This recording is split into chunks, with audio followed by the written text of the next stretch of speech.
इंसान के पास जो होता है उसे उसकी कद्र नहीं होती है। इस मन को हमेशा दूर के ढोल ही सुहावने लगते हैं। ऐसे ही समीर है जो गांव की शांति और ताज़ा हवा को छोड़कर शहर की भीड़ में जाकर बसना चाहता है।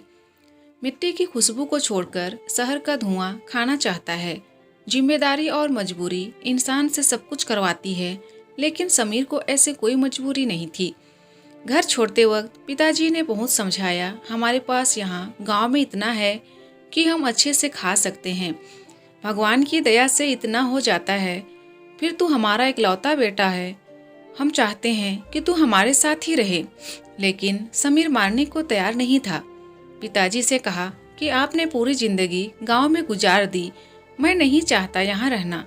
पिता ने कहा कि हमने जो भी कमाया है तेरे लिए ही तो है, और फिर यहाँ की जमीन, घर और पशुओं को छोड़कर तू वहाँ जाकर छोटी सी नौकरी करना चाहता है। एक बार जो फितूर सर पे सवार हो जाता है वो इतना आसानी से कहाँ उतरता है। जवान बच्चे यह भूल जाते हैं कि माता पिता जो बात कर रहे हैं वो सिर्फ बात नहीं है, उनका अनुभव भी है। समीर नहीं माना, कहा कि पहले जैसा अब नहीं रहा जमाना। आप लोग इतना क्यों सोच रहे हो? मोबाइल है और वीडियो कॉल भी है, रोज मैं आपको दूर बैठे भी दिखाई दूंगा। समीर नहीं माना और शहर जाकर एक छोटी प्राइवेट नौकरी करने लगा। 8 से 10 घंटे की नौकरी से उसे कुल 15,000 मिलते थे। माता पिता को कहा कि वो नौकरी करने लगा। पिताजी ने फिर समझाया, बेटा हमें तेरी याद आती है, घर आजा। समीर नहीं माना, वो शहर की जिंदगी जीना चाहता था। समीर की माँ भी परेशान थी, लेकिन उसके पिता ने उन्हें समझाया कि कर लेने दो उसे अपने मन की, कुछ दिन में वापस आ जाएगा। आखिर कब तक वो हमारे अनुभव से चलेगा, उसे भी अपना अनुभव तैयार करने दो। घर में जहाँ अपनी मर्जी से काम किया करता था, वहीं यहाँ उसे किसी की सुनना पड़ता था। 2 महीने उसने कोशिश की, लेकिन फिर समीर को अब काम का कुछ ज़्यादा लोड रहने लगा। प्राइवेट नौकरी में समय का कोई ठिकाना नहीं रहता था। घर पर बात करना धीरे धीरे कम होने लगा।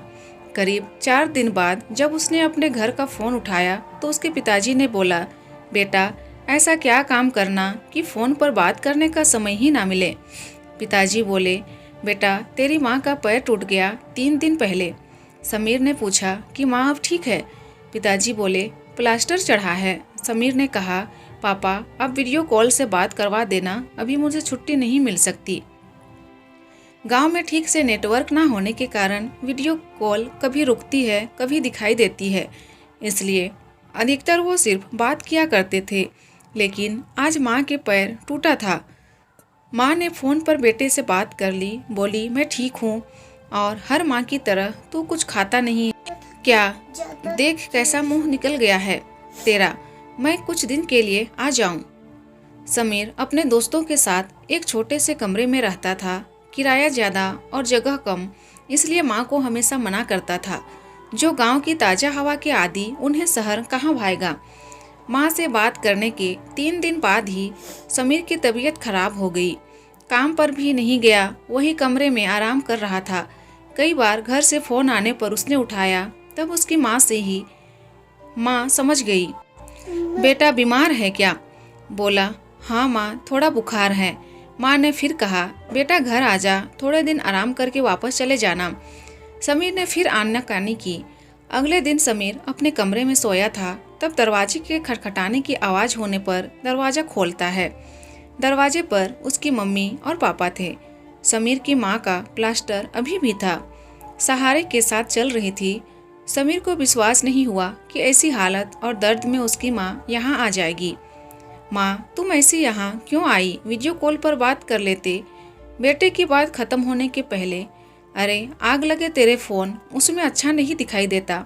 देख कितना दुबला हो गया, और उसमें मैं तुझे छू भी तो नहीं सकती। समीर ने अपनी आंखों के आंसुओं को बड़ी मुश्किल से रोका, क्योंकि उसे पता था उसके एक आंसू निकलने पर उसकी माँ के ना जाने कितने निकलेंगे। माँ बोली, बेटा तू नहीं आ सकता होगा, हम तो आ सकते हैं, हमें किसी से पूछना नहीं होता। माँ बाप का दिल तू तब समझ पाएगा जब तेरी कोई औलाद होगी। समीर के पिता बोले, बेटा मैं तुझ पर ज़्यादा दबाव डालकर वापस ले जाना नहीं चाहता। क्योंकि मुझे लगा कि शायद इससे भी तुझे कुछ अनुभव होगा। लेकिन कभी भी परेशान मत होना और हमेशा सब कुछ अपने माता पिता से ज़रूर बताना और जब जी तब घर आ जाना। आखिर में समीर ने इन सब से भी सीखा कि वो कितना खुशकिस्मत में है कि उसके पास ऐसे माता पिता है। साथ ही मजबूरी नहीं है काम करते रहने की, वो जब चाहे वापस घर जा सकता है। अब वो अपने माता पिता से ज़्यादा प्यार करने लगा। दोस्तों, अगर वीडियो पसंद आए तो प्लीज़ वीडियो को लाइक कीजिए और अगर चैनल में नए हैं तो प्लीज़ मेरे चैनल को सब्सक्राइब कर दीजिए। Thank you.